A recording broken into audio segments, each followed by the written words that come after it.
వారేమో అది చేయకుండా కాంగ్రెస్ పార్టీ చేసిన ఘనకార్యాలని కొంత కలర్ పూసుకొని నా వల్లే వచ్చింది. అరే విచిత్రమైన సంఘటన, నా వల్లే వచ్చింది, మేము చేసే ఉద్యమం. అసలు మేము తెలంగాణ రాష్ట్రంలో అధికారంలోకి వచ్చిన తర్వాత 42% రిజర్వేషన్ రూపకల్పన చేస్తున్నప్పుడు కవిత గారు జైల్లో ఉన్నారు. మరి ఆవిడెప్పుడు ఉద్యమం చేసే, ఆవిడ ఉద్యమం వల్ల ఇది ఎక్కడికి వచ్చే, ఇందుకు ఇంత చిన్న చేష్టలతో ప్రజలతో చులకన అవుతున్నారో నాకు అర్థం అవ్వట్లేదు. ఇది ముమ్మాటి కాంగ్రెస్ పార్టీ ఎజెండా. బీసీల పట్ల కాంగ్రెస్ పార్టీ ఛాంపియన్ మా హీరో రాహుల్ గాంధీ. రాహుల్ గాంధీ ఈ నినాదాన్ని చేతబూనాడు కాబట్టే ఆయన సైనికులమైనటువంటి రేవంత్ రెడ్డి గారు, భట్టి గారు, మేము అందరం కూడా కట్టుబడి ఉండి ఈ రాష్ట్రంలో కుల సర్వే చేశాం. 42% రిజర్వేషన్ ఇచ్చాం. ఈ సందర్భంలో రేవంత్ రెడ్డి గారికి కూడా అభినందనలు. ఒక అగ్రవర్ణ సమాజం చెందినటువంటి వ్యక్తి ఉండి కూడా కుల సర్వే చేయడం, 42% ఇలా బీసీలకు రిజర్వేషన్ ఇవ్వడం అనేది హర్షించదగ్గ విషయం. మీ ద్వారా వారికి నేను అభినందనలు తెలుపుతా ఉన్నాను. అదేవిధంగా దోహదపడిన డిప్యూటీ ముఖ్యమంత్రి గారికి, మా మంత్రులు పొన్నం ప్రభాకర్, సురేఖ, వాకిటి శ్రీయారితో పాటు మంత్రివర్గ సభ్యులందరికీ, శాసనసభ్యులకి, మండలి సభ్యులకి, పార్లమెంట్ సభ్యులందరికీ కూడా ధన్యవాదాలు. ఇదొక చరిత్రాత్మక నిర్ణయం ఇవాళ తెలంగాణలో కాంగ్రెస్ పార్టీ తీసుకుంది. ఈ నిర్ణయాన్ని అందరూ స్వాగతించాలి, కలిసికట్టుగా ముందుకు పోవాలి. ఇది కాంగ్రెస్ మార్కు, చరిత్రాత్మక నిర్ణయం.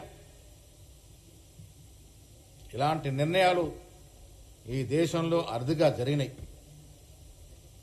స్వాతంత్రం వచ్చిన తర్వాత 42% బీసీలకు రిజర్వేషన్ ఉన్నది విప్లవాత్మక కార్యక్రమం. ఇది ఇలాంటి కార్యక్రమం జరిపినటువంటి తెలంగాణ కాంగ్రెస్ ప్రభుత్వానికి, కాంగ్రెస్ పార్టీకి బీసీలంతా రుణపడి ఉంటారు. దీన్ని ముందు తీసుకెళ్లే కార్యక్రమం అందరు కలిసికట్టుగా ముందుకు పోదాం. బీసీలకు అర్థమైంది ఎవరు వారి పట్ల చిత్తశుద్ధితో పనిచేస్తూ ఉన్నారు, ఎవరు ముసలి కన్నీరు కారుస్తూ ఉన్నారు, ఎవరు నాటకాలాడి దీని నుంచి లబ్ధి పొందాలని చూస్తూ ఉన్నారు. ఇవన్నీ కూడా తెలంగాణ ప్రజలు, ముఖ్యంగా ఓబీసీ నాయకులు గ్రహిస్తూ ఉన్నారు. ఏమి చెప్పినా కాంగ్రెస్ పార్టీయే అందరి పార్టీ, అన్ని కులాలకి, అన్ని మతాలకి తగు ప్రాధాన్యం ఇచ్చే దశగా కాంగ్రెస్ పార్టీ అలా ప్రయత్నం చేస్తూ ఉంది. అభివృద్ధిలో కానీ, సంక్షేమంలో కానీ, కేసీఆర్ చేసిన అప్పు ఊబిలో ఉండి కూడా అన్ని కార్యక్రమాలు ఇచ్చే ప్రయత్నంలో కాంగ్రెస్ పార్టీ ముందుకు పోతా ఉంది.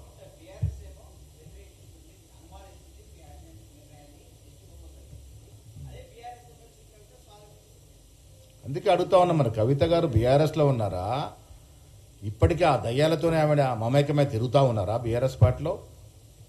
ఆ దయ్యాలు ఎవరు? ఆ దయ్యాల పరిస్థితి ఇప్పుడు ఏంటి? ఇంద్రజాలకు మాయాజాలు తీసి దయ్యాలు ఏమైనా బంధించినారా ఆవిడ? లేక ఆ దయ్యాలు ఇంకా తిరుగుతూ ఉన్నాయా?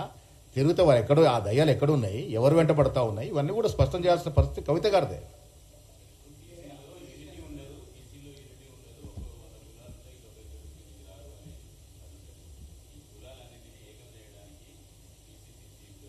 నేను చాలా సందర్భాల్లో బీసీ మీటింగ్లో చెప్పాను.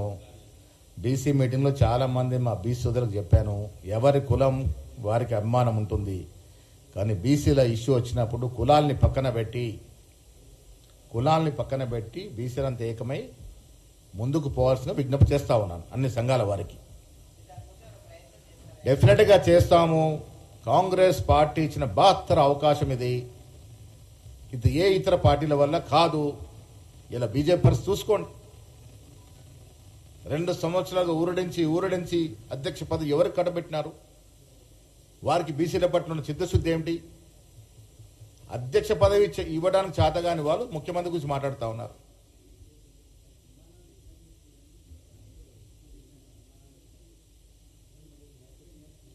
డెఫినెట్ ఇప్పుడు ఉన్న పరిస్థితుల్లో ఇంతకుముందు